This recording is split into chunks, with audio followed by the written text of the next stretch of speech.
إن في خلق السماوات والأرض واختلاف الليل والنهار لآيات لأولي الألباب. Pertama, izin bertanya, ketika posisi sholat maghrib di rakaat kedua munfarid, artinya telat, ya. Dan saya sudah menyelesaikan Al-Fatihah, hampir selesai pada surat pilihan. Tapi ketika di belakang ada yang menepuk pundak saya untuk makmum pada sholat tersebut, pertanyaannya, apa saya harus mengulangi lagi Al-Fatihah saya secara jahar, dilanjutkan bacaan terakhir saya, atau bahkan langsung rukuk ketika saya sudah menyelesaikan bacaan. Jadi dalam sholat Al-Fatihah itu ya cuma sekali. Jadi kalau kita sudah selesai dan kemudian bahkan kita sudah menyelesaikan bacaan surat, ada yang menepuk dan mau bermakmum, maka langsung aja dilanjutkan, nggak usah diulang. Allah Ta'ala. Kita habis ini bagus bab sholat ya. 470 sekian pertanyaan tentang sholat.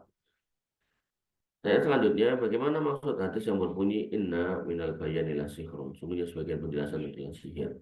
Jadi ini sebuah kalimat dari Nabi Shallallahu Alaihi Wasallam yang sangat penting, bahwasanya mengingatkan kepada kita jangan sampai kita itu silau sama perkataan orang lain dan kita akhirnya tidak bisa membedakan mana yang benar mana yang salah. Dan ini masuk dalam kategori sihir kata-kata, walaupun belum tentu itu dari sihirnya setan, tapi aku yakin itu bisa merupakan bisikan dari setan. Ya, sebagaimana yang baru-baru ini rame atau viral ya, yaitu Mama Gufron itu jelas itu bagian dari inna minal bayani la sihir.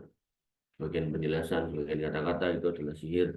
Jadi bagaimana ada orang-orang yang kemudian melihat beliau yang bentuknya rambut jaji kayak gitu, kemudian ngomong dengan omongan-omongan yang nggak jelas itu, betul betul, itu kan yang betal betul itulah orang-orang yang kesihir itu.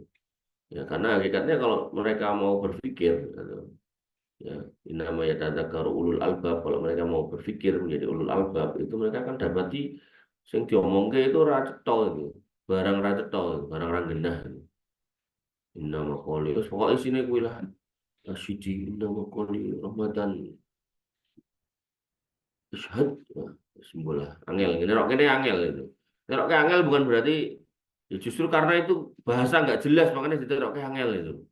Ya, coba kalau ada orang kumur gitu, terus orang Afrika pernah diwawancarai suku mana gitu, namamu siapa? Terus dia jawabnya pakai gitu gimana coba? Kamu nirukannya kan ya angel gitu kan? Ya, maka yang dilakukan oleh si Gufron itu pun juga sesuatu yang nggak nggak jelas gitu loh. Itu apa gitu kan? Nah, oleh karena itu maka ya orang-orang yang harusnya bisa mendapati itu sebagai sebuah kesalahan ya. Kok tiba-tiba malah membenarkan betal betul ya itulah orang-orang yang kesihir. Makanya hati-hati ya. Jadi jangan lihat casing, jangan lihat kepedean orang dalam berbicara, tapi lihat isinya gitu. Makanya kamu kalau tahu doanya Nabi Musa alaihissalam, Rabbi shrah li sadri wa yassir li amri wahlul 'uqdatam min lisani. Dan uraikanlah kekakuan lisanku, kekeluhan lisanku, lidahku. Sebagian ulama berpendapat Nabi Musa alaihissalam itu orang yang gagap. Jadi seorang nabi yang gagah perkasa, yang kuat gitu, tapi dikaruniai oleh Allah kekurangan dalam hal ini yaitu berbicara tidak lancar gitu. Nah, tapi orang-orang Yahudi suruh mengikuti gitu. Ini menunjukkan bahwasanya kepiawaian dalam berbicara yaitu bagus untuk dakwah, tapi bukan berarti orang yang piawai dalam berbicara, piawai dalam ngomong itu terus pasti benar, belum tentu ya. Seorang Nabi Musa alaihissalam pun orang yang dijamin kebenarannya karena memegang wahyu dari Allah Subhanahu wa taala dan beliau dipilih sebagai seorang nabi, maka pasti ya itu perkataan beliau pasti benar. Itu aja Allah karunia dengan kata-kata atau kalimat yang gagap dari mulut beliau. Sehingga yang harus kita pahami, lihat isinya, jangan lihat casingnya, ya. Lihat isinya, jangan lihat casingnya. Walaupun, gitu, walaupun dalam case-case tertentu, casing itu juga perlu. Maksudnya gini, saya secara pribadi, kalau ada dua ustadz, gitu, yang satu jenggotnya dikerok, yang satu jenggotan, gitu, ustadz semua, mungkin lulusan yang sama dari kampus yang sama, gitu kan, taruhlah misalnya Libya atau Saudi Arabia, gitu kan, maka saya akan condong kepada yang mengamalkan sunnah daripada yang tidak. Ya. Tapi setelah melihat ilmunya gitu loh, ya, oh lulusannya podo seangkatan, gitu. Sijine pegah jenggotan, sijine jenggotan. Saya akan milih yang berjenggot, gitu kan. Tapi ya tadi, jangan kemudian tiba-tiba ada wong sing nganggo jenggot dawa terus kok bener ke gitu. Enggak. Harus dilihat ilmunya juga. Ya, Allah taala. Dan selanjutnya setelah sholat kemudian berzikir, lanjut berdoa. Sebelum berdoa menggosok tangan, kemudian mengangkat tangan untuk berdoa. Apakah ini ada tuntunannya? Yang saya tahu enggak ada. Dalam hal kemudian mengucapkan doa, wikirat dikit, mengosok tangan, kemudian diusapkan seluruh badan, itu adanya waktu tidur. Ya, sebagaimana yang kita bahas kemarin, waktu mau tidur. Membaca qul huwallahu ahad, qul a'udzu birabbil falaq, qul a'udzu birabbin nas, selesai, kemudian diusapkan dari seluruh ujung kepala sampai kaki, maka itu kalau mau tidur. Allah Ta'ala. Kemudian pertanyaan selanjutnya, apakah ada larangan meniup makanan atau minuman yang masih panas biar cepat dingin? Ada ya. Jadi ada larangan khusus dari Nabi SAW untuk tidak meniup makanan. Nah, terus gimana caranya biar eh, bisa makan? Maka Nabi mengajarkan dimulai dari yang pinggir. Atau kalau memang diperlukan untuk ya, istilahnya bentang adem, gitu kan, secara teori ya, itu bisa kamu cemplungi yang lain. Maksudnya gini, kalau kamu makan soto panas, gitu kan, bentang adem, cemplung warna tempe. Misal kamu ngombe teh panas, bentang adem tambah gula. Bertambahnya unsur atau tambahan, tentu tambahan yang matuk ya. Mau teh buat cemplung uyah, ya iya iya jadi adem ini kan ya ora enak gitu. Ya. Oh ini soto bentang adem buat cemplungi kerikil ya ora enak gitu. Makanya tetap yang gatuk itu.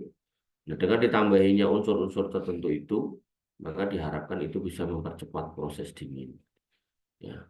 Atau nek misal tetap dibutuhkan dan tetap nggak mau ditambahi karena misal diabetes, karena baik belum tidak malah diabetes gitu kan, maka bisa juga dengan dikepeti ya.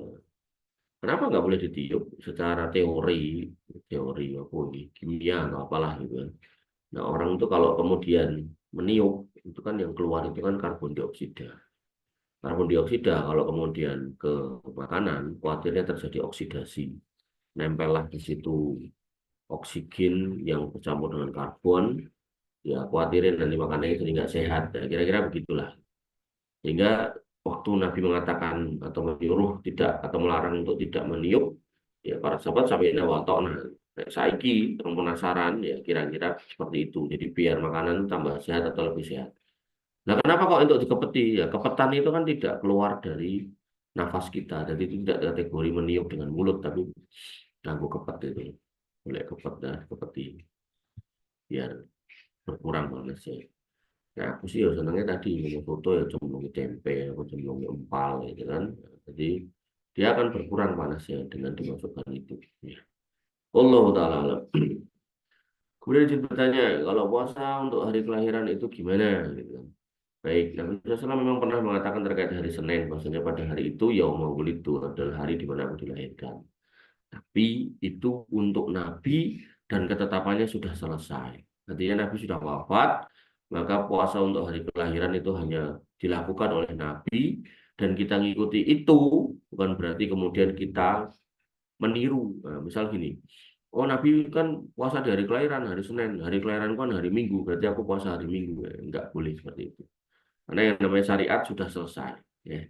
Maka Nabi mengingatkan, alaikum bisunnati wa sunnatil khulafa'i rasyidin al-mahdiyyin. Berpeganglah pada sunnahku dan sunnah khulafa'i rasyidin al-mahdiyyin. Nah, dalam konteks sunnah khulafa'i rasyidin al-mahdiyyin, mereka aja nggak pernah tuh berpuasa di hari kelahirannya.